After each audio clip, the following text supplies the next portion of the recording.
தந்தை மகன் தூய ஆவியாரின் பெயராலே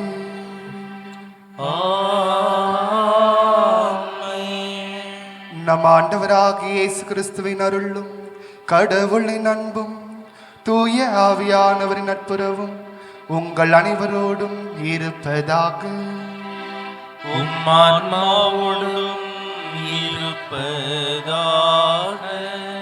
இயேசுவில் பெரும்புக்குரிய சகோதர சகோதரிகளே, தவக்காலத்தின் முதலாவது திங்கட்கிழமை நாம் சிறப்பித்துக் கொண்டு இருக்கின்றோம். தவக்காலத்திலே அதிகப்படியாக நாம் நம்முடைய வாழ்க்கையிலே நாம் செய்து கொண்டிருப்பது ஜெபம், தவம், தர்மம். ஜெபம் நாம் செய்து கொண்டிருக்கின்றோம், தவ முயற்சிகளும் நாம் மேற்கொண்டிருக்கின்றோம். தர்மங்கள் நாம் எப்படிப்பட்ட தர்மங்களாக நாம் செய்து கொண்டிருக்கின்றோம் என்று நாம் இன்றைய நாளிலே நாம் நம்மையே சுய ஆய்வு செய்து பார்க்க அன்போடு அழைக்கப்படுகின்றோம். அன்புக்குரியவர்களே, நான் தர்மம் செய்கின்றேன் என்றால் தேவையில் இருப்போருக்கு நான் தர்மம் செய்கின்றேனா? இயலாதவர்களுக்கு நான் தர்மம் செய்கின்றேனா? அவ்வாறு செய்வதன் வழியாக நான் இரக்க செயல்களின் வழியாக கடவுளுக்கு அருகாமையிலே செல்கின்றேனா என்று சிந்தித்து பார்க்க வேண்டும். பல நேரங்களிலே நாம் இரக்கப்படுவதும் இல்லை, இரக்க செயல்கள் செய்வதும் இல்லை. இதனால் நாம் செய்கின்ற ஒவ்வொரு தர்மங்களும் தேவையில் இருப்போருக்கு, இயலாதவர்களுக்கு செல்லுகின்றதா என்றால் அது மிகப்பெரிய ஒரு கேள்விக்குறியாக தான் இருக்கின்றது. ஏதோ தர்மம் செய்ய வேண்டும், அதனால் நான் செய்து முடித்து விட்டேன். உணவு பொட்டலங்களை அடுத்தவர்களுக்கு தர வேண்டும், வழியில் வந்தவர்களுக்கு நான் கொடுத்து விட்டேன். அது இல்லாதவர்களுக்கு தான் சென்றதா, இயலாதவர்களுக்கு தான் சென்றதா என்று ஒருபோதும் அதை நாம் யோசித்து பார்ப்பதே இல்லை. அன்புக்குரியவர்களே, இதுதான் இரக்க செயல்கள். இரக்க செயல்கள் என்பது இயலாதவர்களுக்கு, இல்லாதவர்களுக்கு நான் செய்து கொண்டிருக்கின்றனா, அப்பொழுதுதான் அது தர்மம். எனவே இந்த நேரத்திலே திருப்பலின் வழியாக நான் நம்மையே சுய ஆய்வு செய்து பார்ப்போம். தவக்காலத்திலே நான் செய்து கொண்டிருக்கின்ற தர்மங்கள் இல்லாதவர்களுக்கும் இயலாதவர்களுக்கும் நான் இரக்கப்பட்டு இரக்க செயல்களாக செய்து கொண்டிருக்கின்றன என்று சிந்தித்து பார்ப்போம். பல நேரங்களில் நம்மிடத்திலே உதவியை வேண்டி வந்தவர்களுக்கு நாம் உதவிகள் செய்யாமல் மறுத்த தருணங்களை நினைத்து பார்த்து மனம் வருந்தி மன்னிப்பு வேண்டுவோம்.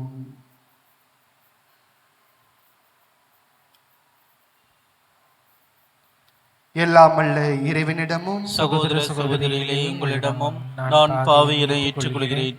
ஏனெனில் என் சிந்தனையாலும் சொல்லாலும் செயலாலும் கடமையில் தவறியதாலும் பாவங்கள் பல செய்தேன். என் பாவமே, என் பாவமே, என் பெரும் பாவமே. ஆகையால் எப்பொழுதும் கன்னியான புனித மரியாவையும் வானதூதர் புனித அனைவரையும், சகோதர சகோதரிகளே, உங்களையும் நம் இறைவனாகிய ஆண்டவரிடம் எனக்காக வேண்டிக் கொள்ள மன்றாடுகிறேன். எல்லாம் அல்ல இறைவன் நம் மீது இரக்கம் வைத்து நம் பாவங்களை மன்னித்து நம்மை நிலை வாழ்வுக்கு அழைத்து செல்வாராக. ஆமென். ஆண்டவரே இரக்கமாயிரும். கிறிஸ்துவே இரக்கமாயிரும். ஆண்டவரே இரக்கமாயிரும். கிறிஸ்துவே இரக்கமாயிரும். மன்றாடுவோமாக. இறைவா எங்கள் மீட்பரே, எங்களை மனம் திருப்பி அருளும். இவ்வாறு விண்ணக நெறியை நாங்கள் கற்றுக்கொள்வதால் தவம் முயற்சி எங்களுக்கு பயன் அளிப்பதாக. எங்கள் ஆண்டவராகிய இயேசு கிறிஸ்து வழியாக உம்மை மன்றாடுகின்றோம்.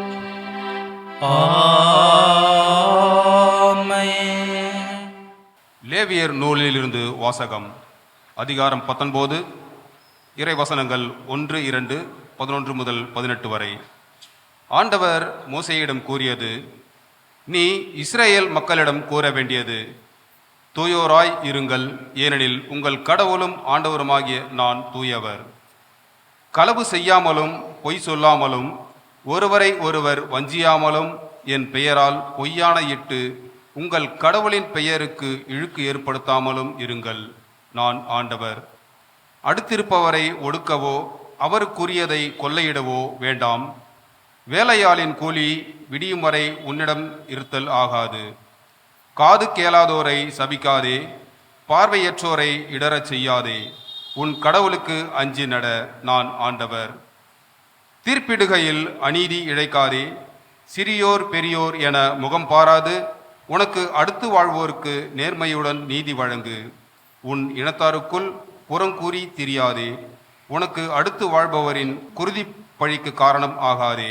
நான் ஆண்டவர். உன் சகோதரரை உன் உள்ளத்தில் பகைக்காதே. உனக்கு அடுத்தவர் பாவம் செய்யாதபடி அவரை கடிந்து கொள். பழிக்கு பழியென உன் இனத்தார் மேல் காழ்ப்பு கொள்ளாதே. உன் மீது நீ அன்பு கூறுவது போல் உனக்கு அடுத்திருப்பவர் மீதும் அன்பு கூறுவாயாக. நான் ஆண்டவர். ஆண்டவரின் அருள்வாக்கு. இறைவனுக்கு நன்றி. பல்லவி. ஆண்டவருடைய வார்த்தைகள் வாழ்வு தரும் ஆவியை கொடுக்கின்றன. ஆண்டவருடைய வார்த்தைகள் வாழ்வு தரும் ஆவியை கொடுக்கின்றன. ஆண்டவரின் திருச்சட்டம் நிறைவானது, அது புத்துயிர் அளிக்கின்றது. ஆண்டவரின் ஒழுங்குமுறை நம்பத்தக்கது, எளியவருக்கு அது ஞானம் அளிக்கின்றது. பல்லவி. ஆண்டவருடைய வார்த்தைகள் வாழ்வு தரும் ஆவியை கொடுக்கின்றன. ஆண்டவரின் நியமங்கள் சரியானவை, அவை இதயத்தை மகிழ்விக்கின்றன. ஆண்டவரின் கட்டளைகள் ஒளிமயமானவை, அவை கண்களை ஒளிர்விக்கின்றன. பல்லவி. ஆண்டவருடைய வார்த்தைகள் வாழ்வு தரும் ஆவியை கொடுக்கின்றன. இதுவே தகுந்த காலம், இதுவே தகுந்த காலம், இன்றே மீட்பு நாள், இன்றே மீட்பு நாள். ஆண்டவர் உங்களோடு இருப்பாராக. உம்மான்மாவோடும் இருப்பாராக. புனித மத்தேயு எழுதிய தூய நற்செய்தியிலிருந்து வாசகம். ஆண்டவரே மாட்சி உமக்கே. அதிகாரம் 25 இறை வார்த்தைகள் 31 முதல் 46 முடிய. அக்காலத்தில் இயேசு தம் சீடர்களை நோக்கி கூறியது: வானதூதர் அனைவரும் படைசூழ மானிட மகன் மாட்சியுடன் வரும்போது தம் மாட்சிமிகு அரியணையில் வீற்றிருப்பார். எல்லா மக்களினத்தாரும் அவர் முன்னிலையில் ஒன்று கூடப்படுவர். ஒரு ஆயர் செம்மறி ஆடுகளையும் வெள்ளாடுகளையும் வெவ்வேறாக பிரித்து செம்மறி ஆடுகளை வலப்பக்கத்திலும் வெள்ளாடுகளை இடப்பக்கத்திலும் நிறுத்துவது போல் அம்மக்களை அவர் வெவ்வேறாக பிரித்து நிறுத்துவார். பின்பு அரியணையில் வீற்றிருக்கும் அரசர் தம் வலப்பக்கத்தில் உள்ளவரை பார்த்து, என் தந்தையிடமிருந்து ஆசி பெற்றவர்களே, வாருங்கள். உலகம் தோன்றியது முதல் உங்களுக்காக ஏற்பாடு செய்யப்பட்டிருக்கும் ஆட்சியை உரிமை பேராக பெற்றுக்கொள்ளுங்கள். ஏனெனில் நான் பசியாய் இருந்தேன், நீங்கள் உணவு கொடுத்தீர்கள். தாகமாய் இருந்தேன், என் தாகத்தை தணித்தீர்கள். அந்நியனாக இருந்தேன், என்னை ஏற்றுக்கொண்டீர்கள். நான் ஆடையின்றி இருந்தேன், நீங்கள் எனக்கு ஆடை அணிவித்தீர்கள். நோயுற்று இருந்தேன், என்னை கவனித்துக் கொண்டீர்கள். சிறையில் இருந்தேன், என்னை தேடி வந்தீர்கள் என்பார். அதற்கு நேர்மையாளர்கள், ஆண்டவரை, எப்பொழுது உம்மை பசியுள்ளவராக கண்டு உணவளித்தோம், அல்லது தாகமுள்ளவராக கண்டு உமது தாகத்தை தணித்தோம்? எப்பொழுது உம்மை அந்நியராக கண்டு ஏற்றுக்கொண்டோம், அல்லது ஆடை இல்லாதவராக கண்டு ஆடை அணிவித்தோம்? எப்பொழுது நோயுற்றவராக அல்லது சிறையில் இருக்க கண்டு உம்மை தேடி வந்தோம் என்று கேட்பார்கள். அதற்கு அரசர், மிக சிறியோராகிய என் சகோதர சகோதரிகளுள் ஒருவருக்கு நீங்கள் செய்ததை எல்லாம் எனக்கே செய்தீர்கள் என உறுதியாக உங்களுக்கு சொல்கிறேன் என பதிலளிப்பார். பின்பு இடப்பக்கத்தில் உள்ளோரை பார்த்து, சபிக்கப்பட்டவர்களே, என்னிடமிருந்து அகன்று போங்கள். அழகைக்கும் அதன் தூதருக்கும் ஏற்பாடு செய்யப்பட்டிருக்கிற என்றும் அணையாத நெருப்புக்குள் செல்லுங்கள். ஏனெனில் நான் பசியாயிருந்தேன், நீங்கள் எனக்கு உணவு கொடுக்கவில்லை. தாகமாயிருந்தேன், என் தாகத்தை தணிக்கவில்லை. நான் அந்நியனாய் இருந்தேன், நீங்கள் என்னை ஏற்றுக்கொள்ளவில்லை. ஆடை இன்றி இருந்தேன், நீங்கள் எனக்கு ஆடை அளிக்கவில்லை. நோயுற்று இருந்தேன், சிறையில் இருந்தேன், என்னை கவனித்துக் கொள்ளவில்லை என்பார். அதற்கு அவர்கள், ஆண்டவரே, எப்பொழுது நீர் பசியாகவோ தாகமாகவோ அந்நியராகவோ ஆடையின்றியோ நோயுற்றோ சிறையிலோ இருக்க கண்டு உமக்கு தொண்டு செய்யாதிருந்தோம் என கேட்பார்கள். அப்பொழுது அவர், மிக சிறியோர் ஆகிய இவர்களுள் ஒருவருக்கு நீங்கள் எதையெல்லாம் செய்யவில்லையோ அதை எனக்கும் செய்யவில்லை என உறுதியாக உங்களுக்கு சொல்கிறேன் என பதிலளிப்பார். இவர்கள் முடிவில்லா தண்டனை அடையவும் நேர்மையாளர்கள் நிலை வாழ்வு பெறவும் செல்வார்கள். ஆண்டவரின் அருள்வாக்கு. கிறிஸ்துவே உமக்கு புகழ். தூயோராயிருங்கள், ஏனெனில் உங்கள் கடவுளும் ஆண்டவரும் ஆகிய நான் தூயவர். இயேசுவில் பிரியமான சகோதர சகோதரிகளே, இன்றைய வாசகத்தின் வழியாக நாம் ஒவ்வொருவரும் தூயவர்களாக வாழ அழைக்கப்பட்டிருக்கின்றோம். எப்பவுமே நல்லவனாக இரு, எப்பவுமே பொய் பேசாத, எப்பவுமே யாரையுமே ஏமாத்தாத, இப்படிதான் நாம் ஒருவரை சொல்லுவது உண்டு. ஆனால் என்றாவது யாரையாவது நாம் பார்த்து எப்பொழுதுமே தூய்மையாக இரு சொல்லியிருப்போங்களா? காரணம், நமக்கு எப்படி தூய்மையாக வாழ வேண்டும் என்பது நாம் தெரிந்திருந்தாமல் இருக்கலாம். அப்படி இருக்கின்ற பொழுது நாம் என்ன செய்கின்றோம்? அதை பற்றி பேசாமல் இருக்கின்றோம். அன்புக்குரியவர்களே, நாம் தூய்மையாக இருக்க வேண்டும் என்றால் ஜெபம் மட்டும் போதாது. ஆலயத்திலே செய்கின்ற சடங்குகள் சம்பிரதாயங்களை நாம் பின்பற்றினால் மட்டும் போதாது. கோயிலுக்கு வந்தா அமைதியாக இருக்கணும், கோயிலுக்கு வந்தா பேசக்கூடாது, கோயிலுக்கு வந்தா அலைபேசி எடுத்து பார்த்து கொண்டிருக்க கூடாது. இதெல்லாம் தெரிந்திருக்கின்றது. இதெல்லாம் சடங்குகள், சம்பிரதாயங்கள், ஒழுக்கங்கள். கண்டிப்பாக இதையெல்லாம் தாண்டி இன்னொன்று நாம் கடைபிடிக்க வேண்டும். அதுதான் அடுத்தவர்களை நாம் மதிப்பும் மரியாதையோடும் நடத்துவது. அது யாராக வேணாலும் இருக்கட்டும், ஏழையாக இருக்கட்டும், எளியவராக இருக்கட்டும், இல்லாதவர்களாக இருக்கட்டும், இயலாதவர்களாக இருக்கட்டும், அவர்களை நீ அன்பு செய். அவ்வாறு செய்யும் பொழுது நீ தூயோராய் இருப்பாய் என்று அன்புக்குரியவர்களே, இன்றைய முதலாவது வாசகத்தின் வழியாகவே நமக்கு தெரிவிக்கப்படுகின்றது. இன்றைய முதலாவது வாசகத்திலே நாம் வாசிக்க கேட்கின்றோம், தூயோராயிருங்கள், ஏனெனில் உங்கள் கடவுளும் ஆண்டவரும் ஆகிய நான் தூயவர். களவு செய்யாமலும் பொய் சொல்லாமலும் ஒருவரை ஒருவர் வஞ்சியாமலும் என் பெயரால் பொய் ஆணையிட்டு உங்கள் கடவுளின் பெயருக்கு இழுக்கு ஏற்படுத்தாமலும் இருங்கள் என்று கடவுள் இன்றைய முதலாவது வாசகத்தின் வழியாக அவர் சொல்லுவதை நாம் பார்க்கின்றோம். அன்புக்குரியவர்களே, இவை அனைத்தையும் நாம் பார்க்கின்ற பொழுது ஒரே வரியில் சொல்ல வேண்டும் என்றால், அடுத்தவர்களை ஒடுக்காதீர்கள். அது உங்களுக்கு கீழ் இருந்தாலும் சரி, உங்களுடைய பணியாளர்களாக இருந்தாலும் சரி, நீங்கள் அடுத்தவர்களை சுரண்டாதீர்கள். ஏழை எளிய மக்களை மதிப்பும் மரியாதையோடும் அவர்களை நடத்துங்கள். அதுதான் கடவுள் இஸ்ரேல் மக்களுக்கும் சரி நமக்கும் தருகின்ற அன்பு கட்டளை. நாம் ஒருவரை அன்பு செய்வதன் வழியாக நாம் தூயோராக மாறுகின்றோம் என்பதை இன்றைய முதலாவது வாசகம் நமக்கு நினைவுபடுத்துகின்றது.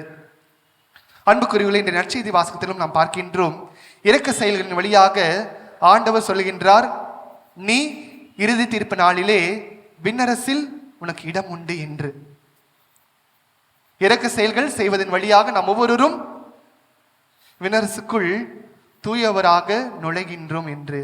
அன்புக்குரியவர்களே, நாம் தூயோராக இருக்க வேண்டும் என்றால் அதற்கான அளவுகோல் எதுவென்று கேட்டால் அன்பு. ஒரு கோடு போட வேண்டும் என்றால் சரியாக அந்த கோட்டினை நாம் வரைய வேண்டும் என்றால் நமக்கு அளவுகோல் தேவைப்படுகின்றது. அதே போன்றுதான் நாம் ஒவ்வொருவரும் தூயோராக வாழ வேண்டும் என்றால் பெரிய பெரிய காரியங்கள் கடவுள் நம்மை செய்ய அழைக்கவில்லை. ஒருவர் மலை ஏறுகின்றார் என்றால் ஒரு பெரிய பாறாங்கல் அதனால் அவர் சறுக்கி விழுவாரா? இல்லை. ஒரு சின்ன கூழாங்கல் காலப்பட்டு சறுக்கி விழுவதற்கு பல நேரங்களிலே வாய்ப்புகள் உண்டு. இப்படி நாமும் என்ன செய்கின்றோம் என்றால் பெரிய பெரிய காரியங்களே அதிகமாக நாம் நுணுக்கமாக கவனித்து செய்து கொண்டிருக்கின்றோம். ஆனால் சின்ன சின்ன காரியங்களில் நாம் கடவுளுடைய இரக்க செயல்களை செய்வது இல்லை. புனித குழந்தை தெரசா அம்மா இவ்வாறாக சொல்லுவார், நாம் நம்முடைய வாழ்க்கையிலே சிறிய காரியங்களில் நாம் மெனக்கெடுத்து நாம் சேவைகளை செய்கின்ற பொழுது நாம் கடவுளை பார்க்கின்றோம், நிலை வாழ்வை பெறுகின்றோம் என்று சொல்லுவார். இன்றைய நற்செய்தி வாசகம் கூட இயேசுவில் பிரியமானவர்களே, மத்தேயு நற்செய்தியிலிருந்து வாசிக்கப்பட்ட வாசகத்தை நாம் கேட்டோம். 25வது அதிகாரம். இயேசு கூறிய ஓமைகளிலே மிக நெடிய ஓமை என்றால் இன்றைய வாசகம்தான், இன்றைய நற்செய்தி வாசகம்தான். எனவே இந்த வாசகத்தை கேட்டு புனித பிரான்சிஸ் அசிசியாரும் சரி, புனித மார்ட்டின் அவர்களும் தனத்தில் இருந்த அனைத்து உடைமைகளையும் அதிகாரத்தையும் விட்டுவிட்டு அவர்கள் ஏழை எளிய மக்களுக்கு கொடுத்து மிகவும் தாழ்ச்சியான வாழ்க்கையை அவர்கள் வாழ்ந்தார்கள். அன்புக்குரியவர்களே, நம்முடைய வாழ்க்கையிலே நாம் தவ முயற்சிகளில் ஈடுபடுகின்றோம், தர்மங்கள் செய்கின்றோம். எப்படிப்பட்ட தர்மங்களை நாம் செய்கின்றோம்? இன்றைய நற்செய்தியில் நாம் பார்க்கின்றோம், இறை இரக்க செயல்களை செய்யுங்கள். அந்த வலது புறத்தில் இருக்கின்ற மக்களை பார்த்து சொல்கிறார், இதோ நீங்கள் எனக்கு நான் தேவையில் இருக்கின்ற பொழுது அனைத்தும் எனக்கு செய்தீர்கள், அதனால் நீங்கள் விண்ணரசுக்குள் செல்கிறீர்கள் என்று சொல்கின்ற பொழுது அந்த மக்கள் கேட்கிறார்கள், கடவுளை நாங்கள் எப்பொழுது உம்மை கண்டோம், உமக்கு செய்தோம். ஆனால் அதுவே இடது புறத்தில் இருக்கின்ற மக்களை பார்க்கின்ற பொழுது அவர்கள் என்ன செய்கிறார்கள், கடவுளே நீங்க வந்தீங்கன்ட்டு எங்களுக்கு தெரியவே தெரியாது. பல நேரங்களில் நாம் நம்மோடு இருக்கின்ற சக மனிதர்களுக்கு உதவி செய்யாமல், இரக்க செயல்களை செய்யாமல் நாம் இப்படிதான் இடது புறத்தில் இருக்கின்ற மக்களாக வாழ்ந்து கொண்டிருக்கின்றோம். அன்புக்குரியவர்களே, நாம் நம்மையே பார்த்து கேட்க வேண்டிய கேள்வி, இந்த நற்செய்தியிலே பார்க்கின்ற வலது புறத்தில் இருக்கின்ற மக்களாக நான் வாழ்ந்து கொண்டிருக்கின்றேனா அல்லது இடது புறத்தில் இருக்கின்ற மக்களாக நான் வாழ்ந்து கொண்டிருக்கின்றேனா? நாம் தூயோராக வாழ வேண்டும் என்றால் ஒன்றுதான் செய்ய வேண்டும், அனைவரையும் அன்பு செய்ய வேண்டும். குறிப்பாக ஏழை மக்களை, எளியவர்களை, இயலாதவர்களை நேர்மையோடு, ரொம்ப முக்கியமானது, நேர்மையாக அவர்களை அன்பு செய்ய வேண்டும். எனக்கு கீழ் பணியாளர்களாக பணி செய்கின்றார் என்பதால் என்னுடைய இஷ்டத்திற்கு அவர்களை நான் எதையும் சொல்லிவிடக்கூடாது. நீதியோடு நடந்து கொள்ள வேண்டும்.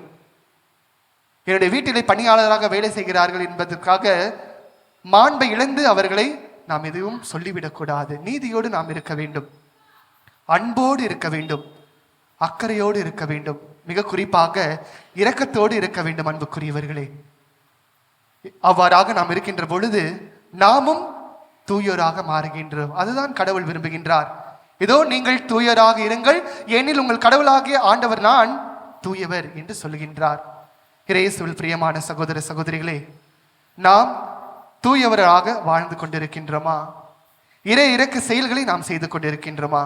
இந்த தவ காலத்திலே நாம் நம்மையே சுய ஆய்வு செய்து பார்ப்போம். இந்த அருளின் காலத்திலே நமக்கு இது ஒரு வாய்ப்பாக நாம் ஏற்படுத்திக் கொள்வோம். நாம் இரக்க செயல்கள் செய்து ஒருவரை ஒருவர் அன்போடு, அக்கறையோடு, கரிசனையோடு ஏழை எளிய மக்களுக்கு உதவி செய்து நாமும் தூயோராக மாறிட இத்திருப்பலியிலே வேண்டுவோம்.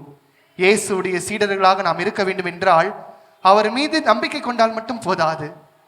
அந்த நம்பிக்கை நம்முடைய செயல்கள் வெளிப்பாடாகவும், நம்முடைய சொற்களின் வெளிப்பாடாகவும், நாம் தேர்ந்தெடுக்கின்ற, நாம் செய்கின்ற ஒவ்வொரு காரியங்களின் வெளிப்பாடாகவும் இருக்க வேண்டும். எனவே இயேசுவில் பிரியமானவர்களை, இயேசுடைய சீடர்களாக மாறுவோம், இரக்க செயல்களை செய்வோம், தூயராக மாறுவோம். ஆமென்.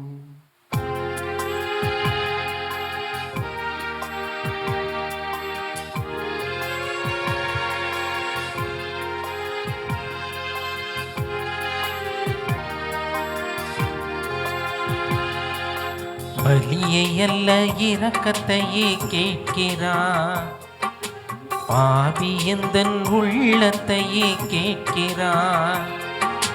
பலியை அல்ல இரக்கத்தையே கேட்கிறார், பாவி எந்தன் உள்ளத்தையே கேட்கிறார். தருகிறேன் இதோ தருகிறேன், தருகிறேன் இதோ தருகிறேன்.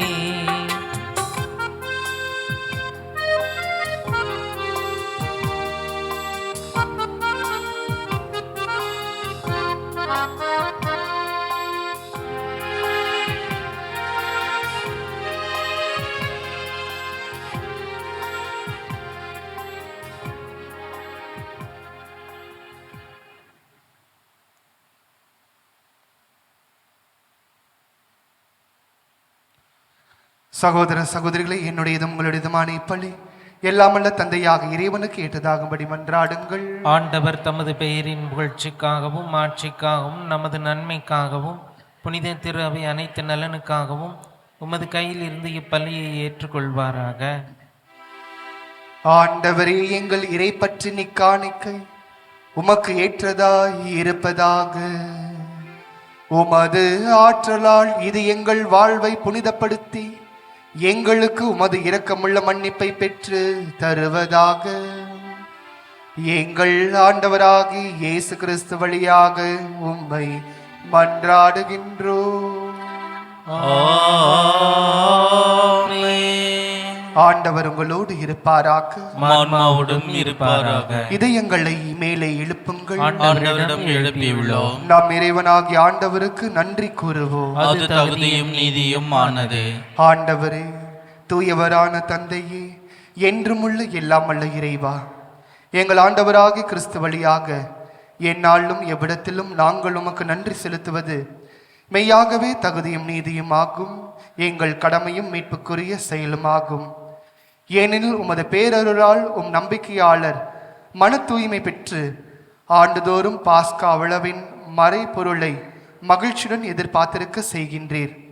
அதனால் பக்தி உள்ள வேண்டுதல்களிலும் அன்பு செயல்களிலும் அவர்கள் மென்மேலும் ஈடுபட்டு தங்களுக்கு புத்துயிர் அளிக்கும் மறை நிகழ்வுகளில் பங்கு கொண்டு பிள்ளைகளுக்குரிய அருளை நிறைவாக பெற செய்கின்றீர்.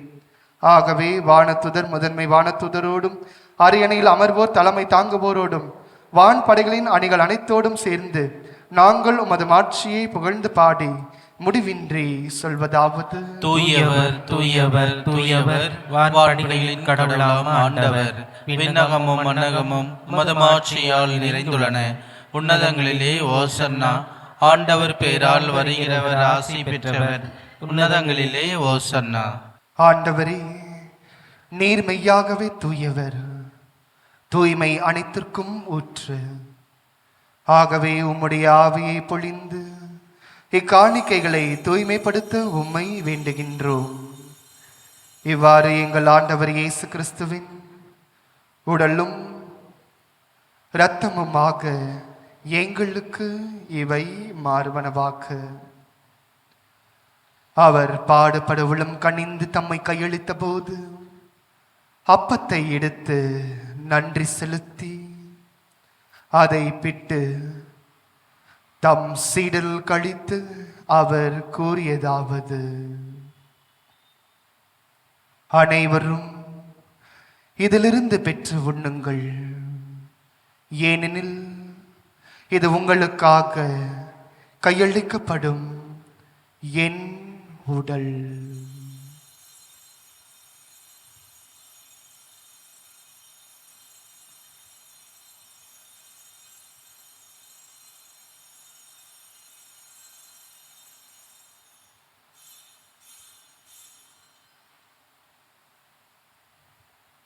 அவ்வண்ணமே இரவு விருந்தை அருந்திய பின் கிண்ணத்தையும் எடுத்து மீண்டும் உமக்கு நன்றி கூறி தம் சீடல் கழித்து அவர் கூறியதாவது: அனைவரும் இதிலிருந்து பெற்று பருகுங்கள், ஏனெனில் இது புதிய நிலையான உடன்படிக்கைக்குரிய என் இரத்தத்தின் கிண்ணம். இது பாவ மன்னிப்புக்கென்று உங்களுக்காகவும் பலருக்காகவும் சிந்தப்படும். இதை என் நினைவாக செய்யுங்கள்.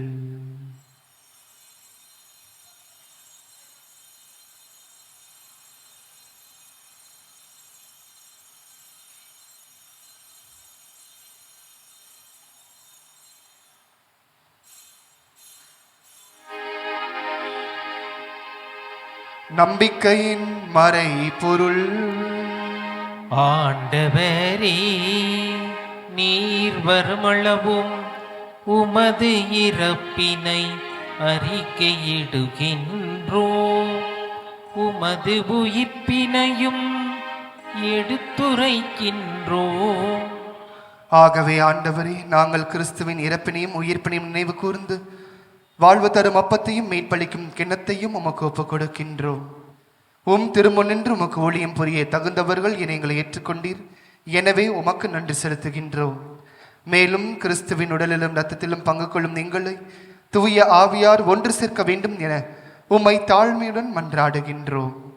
ஆண்டவரே, உலகெங்கும் பரவி இருக்கும் உமது திரு அவை நினைவு கூர்ந்தருளும்.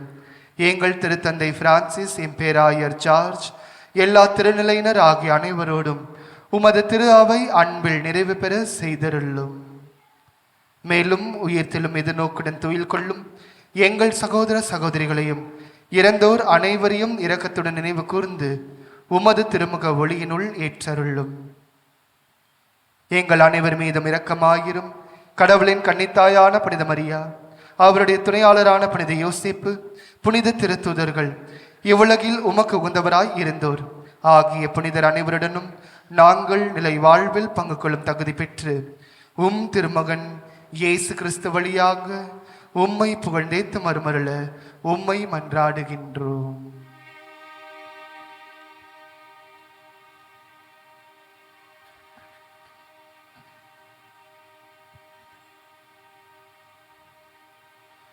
இவர் வழியாக இவரோடு இவரில் எல்லாம் வல்ல இறைவனாகிய தந்தையே, தூய ஆவியாரின் ஒன்றிப்பில் எல்லா புகழும் மாட்சியும் என்றென்றும் உமக்கு உரியதே. ஆமென், ஆமென், ஆமென்.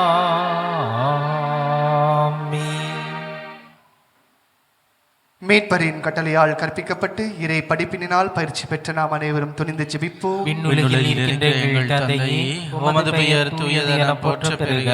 உமது ஆட்சி வருக. உமது திருவுள்ளம் விண்ணுலகில் நிறைவேறுவது போல மண்ணுலகிலும் நிறைவேறுக. எங்கள் அன்றாட உணவை இன்று எங்களுக்கு தாரும்.